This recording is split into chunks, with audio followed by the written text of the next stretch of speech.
इस वीडियो और एडवोकेट सुबोध गुप्ता के चैनल का उद्देश्य समाज में कानून की जागृति पैदा करना है। यह वीडियो ना तो कोई विज्ञापन है और न ही प्रत्यक्ष या अप्रत्यक्ष रूप से कोई आमंत्रण। वीडियो में कही गई बात कानूनी सलाह नहीं है और न ही एडवोकेट सुबोध गुप्ता इसकी पूर्ण सत्यता और प्रामाणिकता का दावा करते हैं। यह वीडियो अगर शिक्षाप्रद लगे तो लाइक, सब्सक्राइब और शेयर करना मत भूलें। जय हिंद। दोस्तों, आज एक बहुत ही गंभीर विषय पर बात करेंगे। यदि आपने कोई प्रॉपर्टी खरीदने के लिए एग्रीमेंट बनाया किसी के साथ और आप तो अभी भी ये चाहते हो कि मैं प्रॉपर्टी खरीद लूँ, उसका बाकी का पैसा आप देने के लिए तैयार हैं, परंतु जो प्रॉपर्टी का मालिक है, जो बेचने वाला है,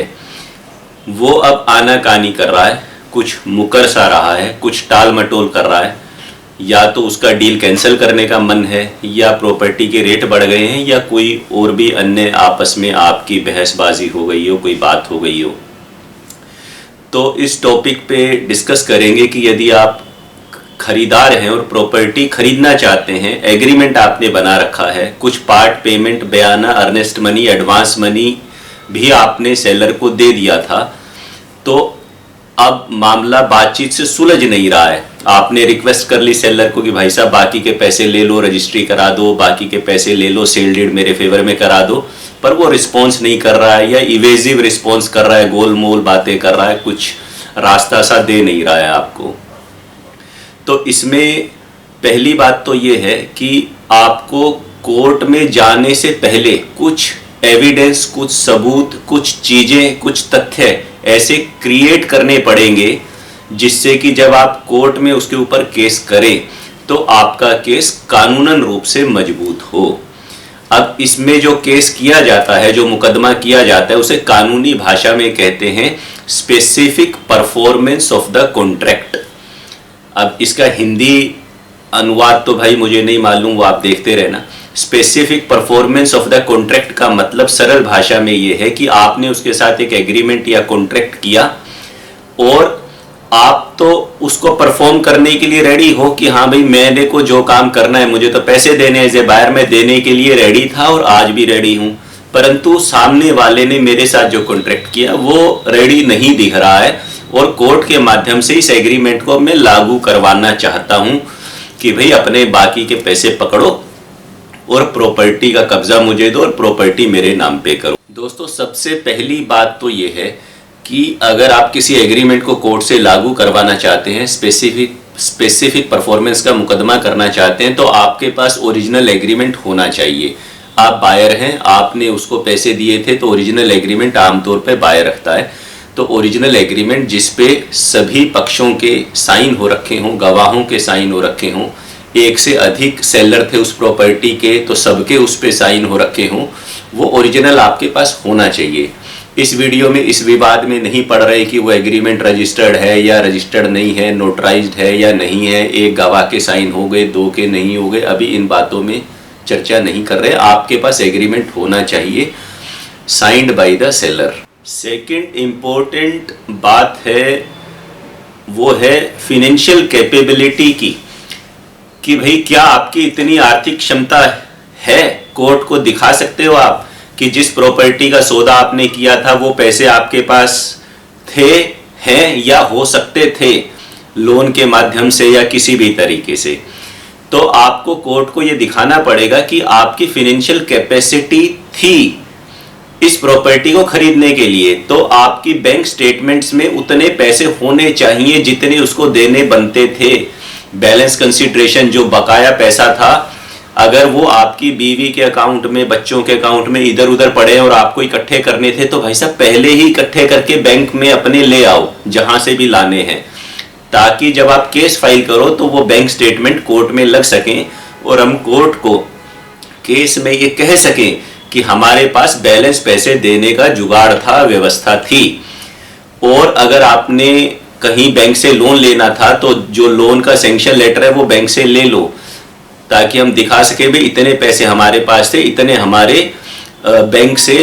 एक लोन प्री सैंक्शन हमने करा लिया था, हम बैंक से लोन लेने वाले थे, तो ये लोन सैंक्शन लेटर की कॉपी है। तो ये फिनेंशियल कैपेबिलिटी दिखाना कोर्ट को कि हाँ भाई आपकी इतनी औकात थी फिनेंशियली कि आप इस प्रॉपर्टी को खरीद पाए, ताकि सेलर ये दलील ना दे पाए कोर्ट में, जनाब इसके तो बस की बात ही नहीं थी इस प्रॉपर्टी को खरीदना, इसके पास पैसे ही नहीं थे।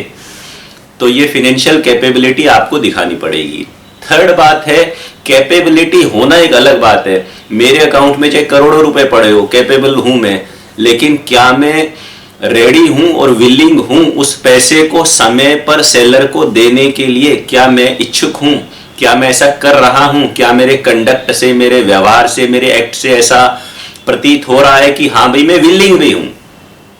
अब विलिंगनेस कैसे आएगी? विलिंगनेस ऐसे ही आएगी कि अगर कोई एग्रीमेंट में कोई शेड्यूल बना था कि आप कब कब कितनी कितनी पेमेंट करेंगे, तो आप उतनी उतनी पेमेंट हमेशा टाइम पे करो, अपनी तरफ से कोई ब्रीच मत करो, अपनी तरफ से कोई डिले मत करो। अगर आगे पीछे कोई डिले हो भी जाए तो उसे बातचीत करके कोई राइटिंग में इस प्रकार से करो, व्हाट्सएप मैसेज पे या ईमेल पे या एग्रीमेंट पे लिख के आपसी सहमति से, भाई इस तारीख को इतनी तारीख से बढ़ा लिया गया था, इसे डिफॉल्ट नहीं माना जाएगा, इसे ब्रीच नहीं माना जाएगा, कुछ ना कुछ उसका व्यवस्था करो। लगातार उसको इस तरह के मैसेज या ईमेल भेजो या वकील साहब से नोटिस भिजवाओ अगर मामला ज़्यादा बढ़ गया है कि भाई आपके पास बैलेंस पैसे भी हैं और आप देने के इच्छुक भी हैं। तो आपकी जो विलिंगनेस है, रेडीनेस है कि हाँ भाई मैं अपने पैसे जो मेरे बकाया देने बनते हैं वो मेरे पास हैं भी, मैं फिनेंशियली कैपेबल भी हूँ, विलिंग भी हूँ और रेडी भी हूँ वो सब देने के लिए। ये स्पेसिफिक रिलीफ एक्ट में एक मैंडेटरी कंडीशन है विलिंगनेस एंड रेडीनेस की, सेक्शन 16C में। तो ये एक बहुत इंपॉर्टेंट फैक्टर है जो आपको कोर्ट में सिद्ध करना पड़ेगा। दोस्तों नेक्स्ट शायद फोर्थ पॉइंट है, वो ये है कि आपने अभी तक जो पेमेंट की है सेलर को इस एग्रीमेंट के तहत, उसका क्लियर रिकॉर्ड आप अपने पास रखिए। वो रसीद या प्रूफ कि आपने पेमेंट कर दी है वो डिस्प्यूट में नहीं आनी चाहिए बात। कुछ एग्जाम्पल देने की कोशिश करता हूं। कई बार क्या करते हैं खरीदार कि भाई आपने कोई शुरू में चेक दे दिया अर्नेस्ट मनी का, एडवांस मनी का, 10 लाख रुपए का फॉर एग्जाम्पल आपने एडवांस मनी का चेक दे दिया। अब सेलर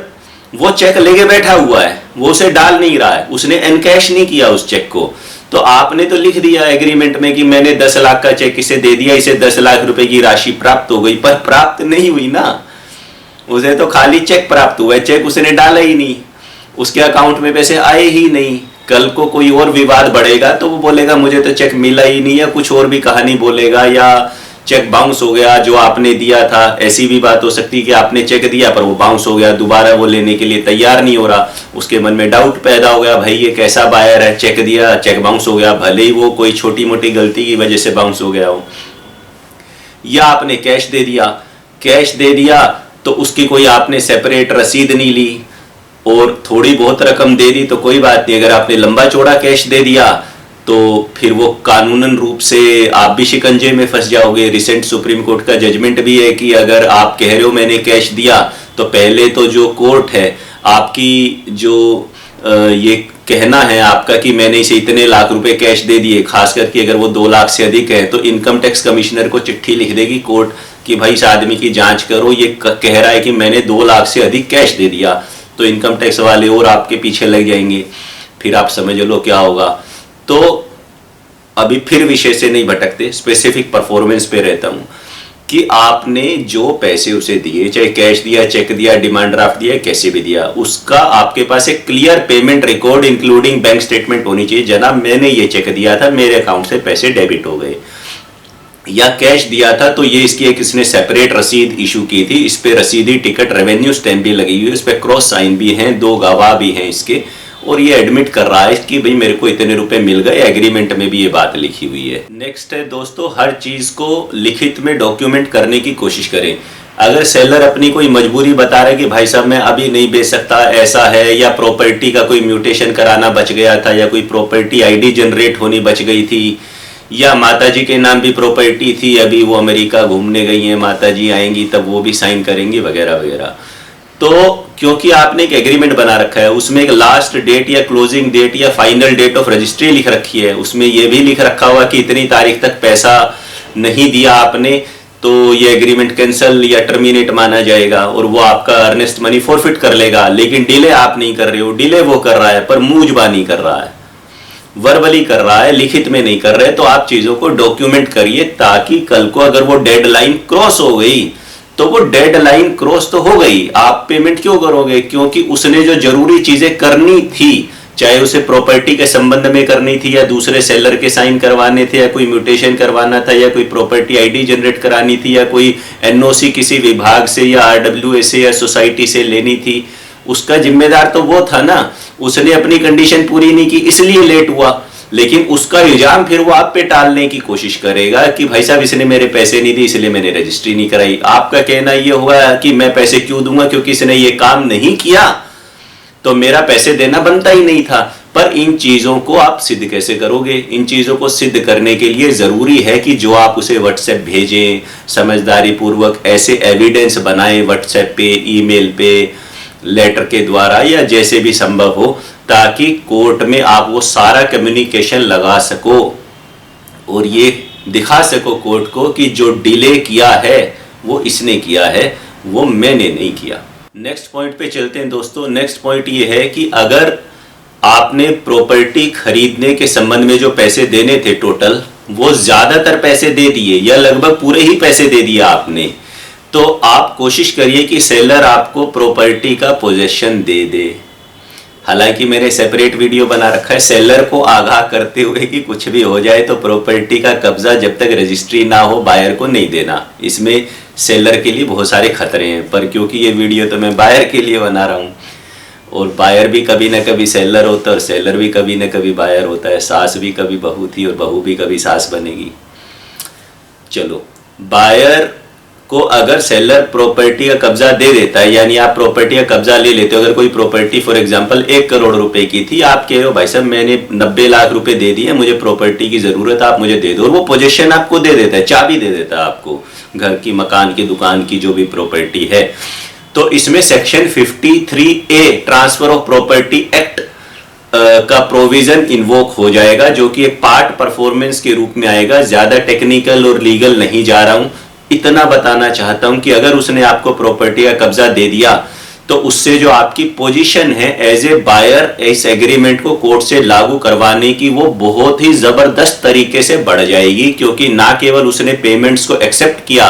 ना केवल उसने एग्रीमेंट को एक्सेप्ट किया, बल्कि उस एग्रीमेंट को एक्सेप्ट करते हुए जो आपने पेमेंट्स की, चाहे कैश की चाहे जैसे मर्जी की, उन्हें एक्सेप्ट करते हुए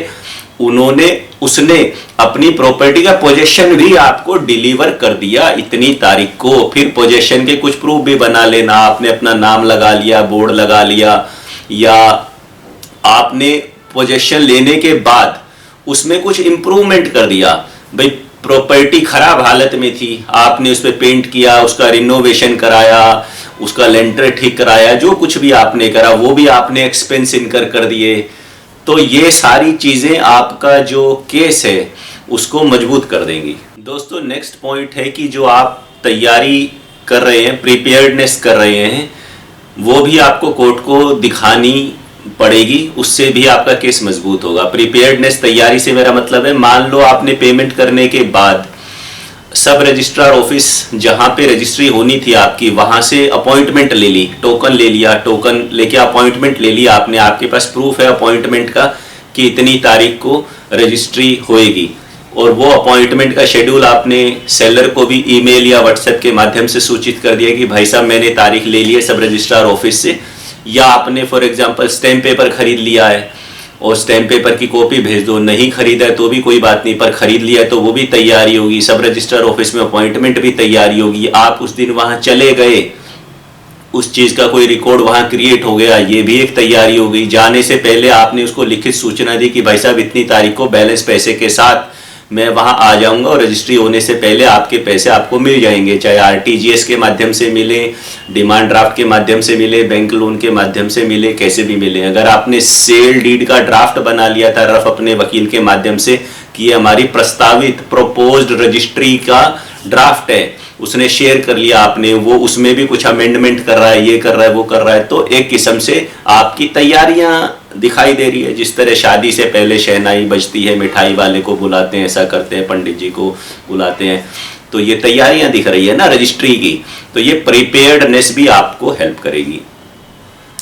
नेक्स्ट पॉइंट ये है कि सीधा केस कोर्ट में नहीं करना, हमेशा पहले प्रायर लीगल नोटिस अपने वकील के माध्यम से भिजवाना है, जिसमें आपके वकील साहब लीगली स्ट्रेंथन करते हुए आपके तथ्यों को उस केस में लिखेंगे और सामने वाले को फिर एक रीजनेबल टाइम देंगे,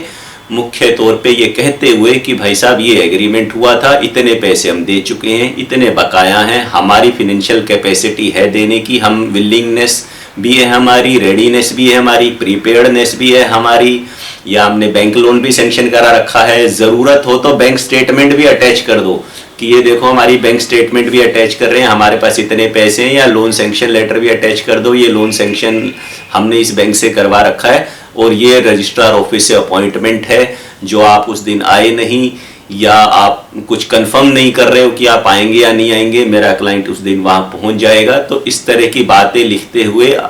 एक स्ट्रॉन्ग लीगल नोटिस सेलर को भेजें। नोटिस, जैसे कि मैं अन्य कई वीडियो में बता चुका हूं, एक बहुत ही क्रिटिकल और बहुत ही इंपॉर्टेंट चीज होती है, क्योंकि अगर नोटिस में आपने जरा सी भी गलती कर दी तो फिर केस में जो बात आपने नोटिस में कही है ना दोस्त, चाहे वो गलत कह दी या सही कह दी, उसी को फॉलो करना पड़ेगा।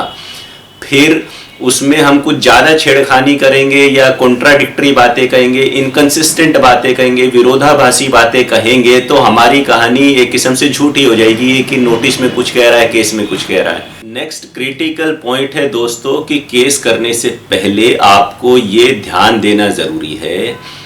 कि जिस एग्रीमेंट के बेस पे आप उसे कोर्ट में ले जाना चाह रहे हो, क्या वो एग्रीमेंट आज की तारीख में सबसिस्ट भी कर रहा है, लीगली वैलिड है, एग्जिस्ट भी करता है या नहीं करता है, टर्मिनेट तो नहीं हो चुका है। कई बार क्या होता है कि आपने एग्रीमेंट किया सेलर के साथ, अब सेलर ने आपको नोटिस भेज दिया, पहले आप तो सोचते ही रह गए, पर उसने नोटिस भिजवा दिया कि भाई साहब ये तारीख थी, आपने ये पेमेंट नहीं करी, आपने ब्रीच कर दिया, ये शेड्यूल था पेमेंट का, इसलिए हम इसको टर्मिनेट कर रहे हैं। और वो अलग बात है कि वो आपका पैसा फॉरफिट कर रहा है नहीं कर रहा है, उसके बारे में क्या लिख रहा है वो एक अलग मुद्दा है, लेकिन मुख्य तौर पे सेलर आपको कह रहा है कि ये एग्रीमेंट टर्मिनेट हो गया है। अब टर्मिनेशन दो तरह से हो सकता है, एक किस्म से बात की जाए, अगर उस एग्रीमेंट के अंदर कोई टर्मिनेशन क्लोज है जो आपने किया, तो आप ये देखिए क्या उसने जो टर्मिनेशन लेटर भेजा है वो उस एग्रीमेंट में लिखी हुई शर्त के हिसाब से है या नहीं है, ये चेक करना जरूरी है। अगर वो उसके हिसाब से नहीं है तो उसका टर्मिनेशन वीक हो गया, एक किस्म से जो उसने नोटिस भेजा उसका जो लीगल स्टैंड है कि एग्रीमेंट टर्मिनेट हो गया वो वीक हो गया, क्योंकि एग्रीमेंट में टर्मिनेशन की कोई शर्त ही नहीं थी। इसी तरह अगर वो यूनिलेटरल टर्मिनेशन कर रहा है, एक तरफा टर्मिनेशन कर रहा है, आप सहमत नहीं हो टर्मिनेशन से, वो कह रहा है मैं कैंसिल कर रहा हूं, तुमने ब्रीच कर दिया, पर आप मानने को तैयार ही नहीं हो कि मैंने कोई ब्रीच या डिफॉल्ट कर दिया, आप कह रहे हो मेरा कोई डिफॉल्ट है नहीं, ये खाम खां का झूठा इल्जाम मेरे पे लगा रहा है टर्मिनेशन का बहाना बनाने के लिए, पर मैंने ब्रीच नहीं किया, तो चलो ये टर्मिनेशन भी डिस्प्यूटेड हो गया। पहला वाला टर्मिनेशन की एग्रीमेंट में क्लोज नहीं है वो भी डिस्प्यूटेड हो गया। दूसरे वाला टर्मिनेशन एग्रीमेंट का जिसमें वो आप पे इल्जाम लगा रहे हैं कि आपने फला शर्त का उल्लंघन कर दिया और आप कह रहे हो मैंने नहीं किया, तो वो टर्मिनेशन भी डिस्प्यूटेड हो गया। एक कहानी तो ये हो गई टर्मिनेशन की। ये बारीक बातें अगर आप ध्यान से समझेंगे तो ही आपको बारीक अंतर समझ में आएगा चीजों का। दूसरा टर्मिनेशन इस प्रकार का हो गया कि आपसी सहमति से हो गया। यदि दोनों पक्षों ने उस एग्रीमेंट के ऊपर लिख दिया कि आज इतनी तारीख को दोनों पक्ष आपसी सहमति से टर्मिनेट कर रहे हैं कॉन्ट्रैक्ट को और आपने उस पर साइन कर रखे हैं, या कोई अलग से कैंसलेशन का कोई एग्रीमेंट आपने अलग से बना लिया, कोई टर्मिनेशन का मेमोरेंडम बना लिया, कुछ भी बना लिया, या ईमेल पे सहमति दे दी आपने कि हाँ भाई कर लो टर्मिनेट ऐसे ऐसे, तो ये तो म्यूचुअल सहमति से टर्मिनेशन हो गया। तो इस टर्मिनेशन में विवाद तो आप फिर भी कर सकते हो कि भाई मेरे से जबरदस्ती करा लिया, फ्रॉड करके करा लिया, ये साइन मेरे नहीं है, मेरे को धमका दिया, मेरे पैसे वापस नहीं दे रहे थे, वगैरह वगैरह। पर जो पहले वाला टर्मिनेशन था कि जिसमें एग्रीमेंट में क्लोज ही नहीं है या एक तरफा कर दिया, बनस्पत इसके वर्सेस इसके कि दूसरे टर्मिनेशन पे आपने जो साइन किए, जो आप मान रहे हो कि हाँ भाई ये मेरे साइन है, अगर आप मान रहे हो कि ये मेरे साइन है, साइन फोर्ज्ड नहीं है कम से कम, जो कि आम तौर पे नहीं होते, तो ये साइन मेरे ही है, लेकिन ये जबरदस्ती करा लिया, तो इसमें दम टर्मिनेशन में ज्यादा है पहले वाले टर्मिनेशन के मुकाबले में। तो सेकंड वाला टर्मिनेशन अगर एग्रीमेंट का हो गया तो आपकी जो लीगल पोजीशन है वो थोड़ी वीक हो जाएगी। अब एक गलती आमतौर पे क्या हो जाती है या क्या कर देते हैं कि जब स्पेसिफिक परफॉर्मेंस का मुकदमा डालते हैं बायर,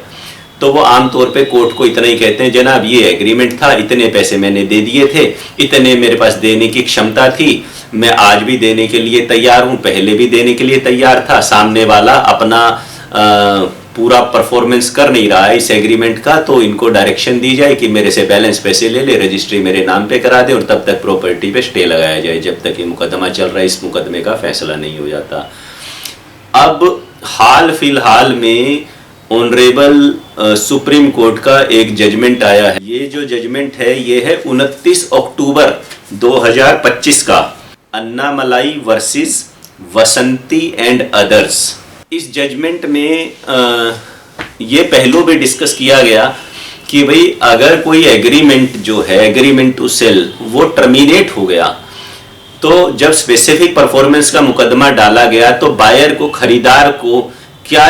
पहले ये नहीं करना चाहिए था कि जब वो कोर्ट से प्रेयर कर रहा है कि भाई मेरे से बैलेंस पैसे ले ले, तो वो कोर्ट से ये प्रेयर भी मांगे, ये रिलीफ भी लिखे अपनी प्रेयर में। जब हम केस बनाते हैं ना उसमें प्रेयर क्लोज होती है, प्रेयर की आप कोर्ट से क्या कह रहे हैं कि ये जो एग्रीमेंट कैंसिल हो गया था, तो ये जो कैंसलेशन एग्रीमेंट है इसको रद्द घोषित किया जाए। अब दोस्तों अगर आपने डाल दिया मुकदमा स्पेसिफिक परफॉर्मेंस का और एग्रीमेंट रद्द हो चुका था, उसने रद्द किया या आपसी सहमति से रद्द किया, और आपने मुकदमे में ऐसी कोई प्रेयर लिखी ही नहीं कि भाई जो बाद में कैंसलेशन एग्रीमेंट हुआ था उसे रद्द घोषित किया जाए, मतलब उसे अनलॉफुल घोषित किया जाए क्योंकि वो जबरदस्ती करा लिया था, या मेरे साइन नहीं है, या वैलिड नहीं है, या जो भी आपका ग्राउंड है लेने का भी, वो क्यों रद्द घोषित किया जाए। तो इससे पूरा केस क्या आपका खराब हो जाएगा? क्या पूरा केस खराब हो सकता है? तो ये ना बारीक क्वेश्चंस होते हैं बड़े, जिसमें अलग अलग तथ्यों के आधार पे कोर्ट डिसाइड करती है। तो ऐसा नहीं है कि मैं कुछ भी बोल रहा हूं तो उसका मतलब वही है। ऑनरेबल कोर्ट्स भी अपने डिसीजंस को रिव्यू करती रहते हैं। तो इसमें एक टेस्ट है जिसे बोलते हैं clouds of doubt test. Clouds of doubt ऐसा लग रहा है किसी रेस्टोरेंट का नाम है, पर कोई बात नहीं। Clouds of doubt test Hindi में बोलेंगे तो इसका हिंदी रूपांतरण क्या होगा? क्लाउड्स मतलब बादल, हाँ, शक के बादल शक के बादलों का टेस्ट। शक के बादल कैसे हैं? कहने का भाव यह है कि कोर्ट का कहना है, ऑनरेबल कोर्ट का कहना है कि जिस एग्रीमेंट को लागू करवाने भाई तुम कोर्ट आ गए, उस एग्रीमेंट पर ही शक के बादल मंडरा रहे हैं कि क्या ये एग्रीमेंट जिंदा भी है या मर गया, वैलिड भी है या नहीं है। बाद में अगर एक एग्रीमेंट और हुआ है किसी भी रूप में जिससे सामने वाले सेलर का कहना यह है कि ये एग्रीमेंट तो जनाब एग्जिस्ट ही नहीं करता है क्योंकि एक सब्सिक्वेंट कैंसलेशन एग्रीमेंट बन गया, ये एग्रीमेंट ही टर्मिनेट हो गया था, तो जो एग्रीमेंट टर्मिनेट ही हो गया उसको लागू कैसे करवाएंगे? तो या तो जो बाद में टर्मिनेशन हुआ पहले ये इस कोर्ट में डिक्लेरेशन मांगते, इस कोर्ट से ये रिलीफ मांगते कि उस कैंसलेशन एग्रीमेंट को रद्द घोषित किया जाए, तो ही तो ये एग्रीमेंट जिंदा होगा, तभी तो ये एग्रीमेंट वैलिड, लीगली वैलिड या सब्सिस्टिंग एग्रीमेंट माना जाएगा जिसे लागू करने का प्रयास किया जा सकता है कोर्ट के माध्यम से। अदरवाइज तो ये एग्रीमेंट एग्जिस्ट ही नहीं करता, तो इसे लागू कैसे करेंगे? अब क्लाउड ऑफ डाउट का जो ये टेस्ट है, इसमें बारीक बात यह है कि अगर टर्मिनेशन आपका जो एग्रीमेंट है वो इस प्रकार का था कि टर्मिनेशन विवादित दिख रहा है, एक तरफा कर दिया उसने, भाई इसने पेमेंट नहीं दी मैंने टर्मिनेट कर दिया, जबकि आप इतना सारा कम्युनिकेशन दिखा रहे हो कि भाई मैं तो पेमेंट करने के लिए रेडी था, यही नहीं ले रहा था, इसने प्री कंडीशन पूरी नहीं की, या एग्रीमेंट में क्लोज ही नहीं थी टर्मिनेशन की, तो अगर आप अपने मुकदमे में प्रेयर के अंदर ये डिक्लेरेशन ना भी मांगो कि इस एग्रीमेंट का जो बाद में टर्मिनेशन इसने कर दिया एक तरफा, उसे रद्द घोषित किया जाए, तो भी आप बच जाओगे। हालांकि वो लिख दोगे तो सेफ रहोगे। समझ रहे क्या कह रहा हूं मैं? लिख दोगे कि बाद में जो टर्मिनेशन लेटर इसने भेजा इसे नल एंड वॉइड डिक्लेयर करो, ये टर्मिनेशन जो इसने किया है इस एग्रीमेंट का एक तरफा है, या ऐसा कोई एग्रीमेंट में क्लोज ही नहीं थी, या ये गलत टर्मिनेशन है, एक तरफा है और गलत है और मैंने कोई ब्रीच नहीं किया था, तो भी ये क्लोज प्रेयर में लिख दोगे कि ऐसा डिक्लेयर करो तो सेफ रहोगे, चलो नहीं लिखा तो भी बच जाओगे। लेकिन अगर टर्मिनेशन म्यूचुअली किया था और इस चीज पे जो बादल हैं उनकी संख्या ज्यादा है, जो शक के बादल हैं ज्यादा, ऐसा प्रतीत हो रहा है केस के तथ्यों से कि नहीं भाई नहीं, ये एग्रीमेंट बायर ने और सेलर ने मिलके आपस में सहमति से गवाहों के समक्ष टर्मिनेट किया था। तो इसका मतलब है शक के बादल ज्यादा मंडरा गए कि वो एग्रीमेंट जिंदा भी है या नहीं है। ऐसी अवस्था में हमेशा जब आप मुकदमा डालें तो उस एग्रीमेंट को अगर आप चैलेंज कर रहे हैं, उस कैंसलेशन को, उस टर्मिनेशन को, तो ये प्रेयर भी डालें कोर्ट से, ये भी दरख्वास्त करें कि ये जो बाद में टर्मिनेशन हुआ, म्यूचुअली हुआ भले ही,